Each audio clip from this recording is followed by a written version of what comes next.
Bonsoir Rudy. Bonsoir Julien. Allez, on démarre avec l'info du week-end, assez surprenante quand même. C'est bien évidemment l'éviction d'Elie Baup de l'Olympique de Marseille. 50% de défaites, toutes compétitions confondues depuis le début de la saison, et comme une cerise sur le gâteau, une défaite à domicile face à Nantes après une prestation ridicule vendredi dernier. La cerise qui fait déborder le vase, puisque samedi matin, Vincent Labrune a annoncé la nouvelle à Elie Baup à l'issue de la séance d'entraînement. A noter aussi un événement qui aurait pu passer inaperçu après le match de vendredi soir. Les vestiaires à la limite de l'implosion entre un clan Morel, Gignac, Chirou, des jeunes qui tentent de s'imposer et haussent le ton, et un coach à la dérive. Certains seraient presque venus aux mains. En tout cas, c'était très chaud. Résultat, pas d'autre choix. Le président Labrune a dû limoger l'entraîneur pour essayer de remettre de l'ordre dans tout ça. Vincent Labrune nous en dit donc plus sur cette situation.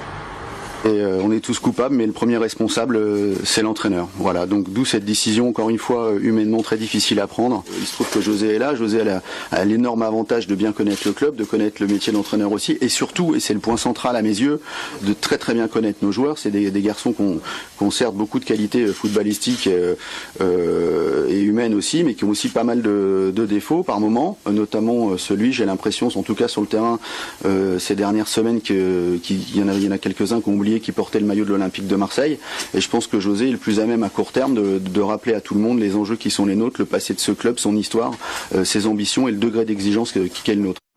José Anigo, pas forcément très heureux ni de cette situation, on comprend, mais encore moins de cette pige qui lui a été imposée. Je vous propose de l'écouter, le directeur sportif devenu entraîneur par intérim.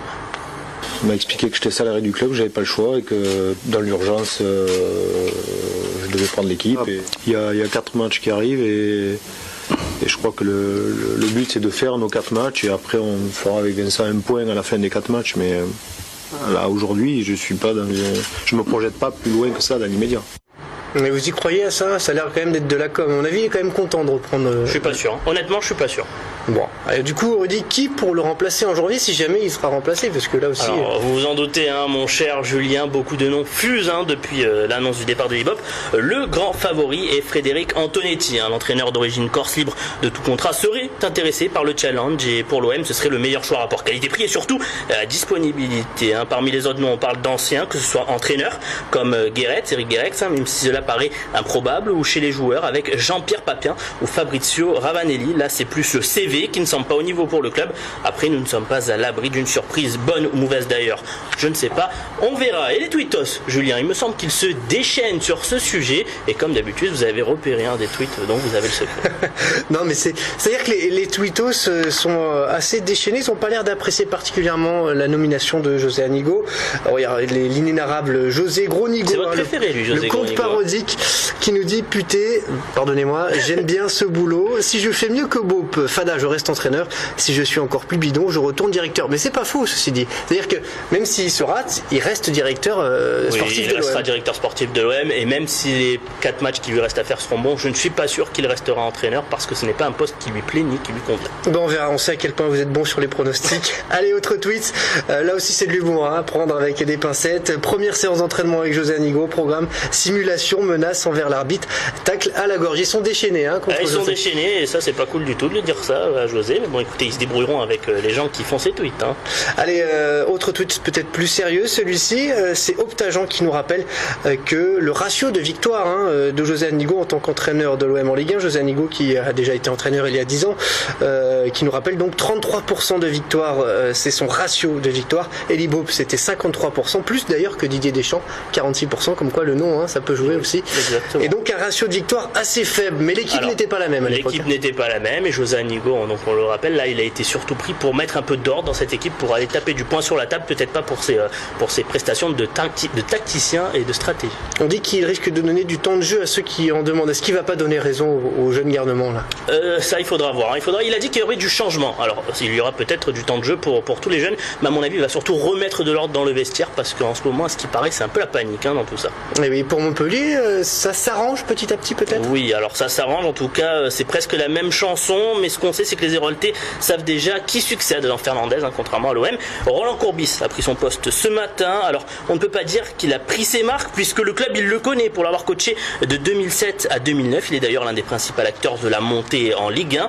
Le président Louis Collin n'a donc pas cherché son numéro bien longtemps dans son carnet d'adresses, et il nous explique son choix. Je sais que c'est le garçon qu'il vous fallait.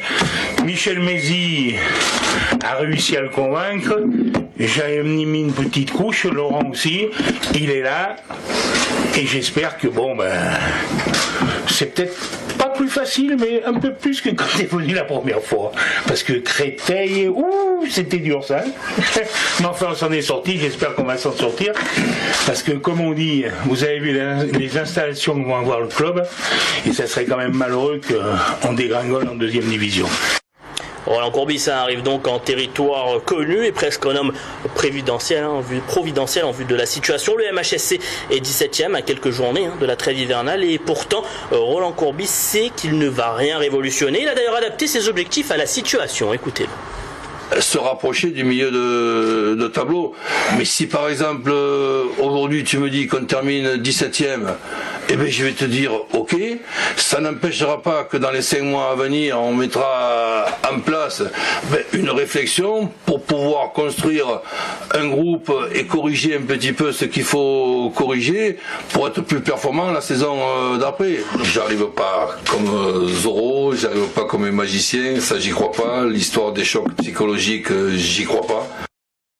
Et pour terminer, on va parler de la Coupe de France. Les clubs du Sud ont connu aujourd'hui leur adversaire pour le prochain tour. Oui, c'est en 32e de finale que les clubs de Ligue 1 entrent en lice. Et le tirage, c'était aujourd'hui. Je vous passe les 32 matchs qui ont été tirés au sort et qui se joueront le 4 et 5 janvier prochain. On fait donc un point sur nos équipes du Sud. Pour l'OM, pas de chance, ce sera un club de Ligue 1 avec Reims, mais l'OM reçoit, c'est déjà ça. Pour le MHSC, ce sera un déplacement chez le voisin de Rodez, donc un mini derby dans l'Aveyron. C'est largement au niveau du MHSC. Le club marseillais de la Cailleul accueillera les Corses de l'Île-Rousse. Aubagne reçoit Dijon. Istres se déplace à Chasselet et 7 accueille Carquefou. Oula, Carquefou, ça fait peur. C'est un nom qui fait peur. C'est un nom qui fait peur surtout aux Marseillais. Merci Régis. Je vous en prie, Julien.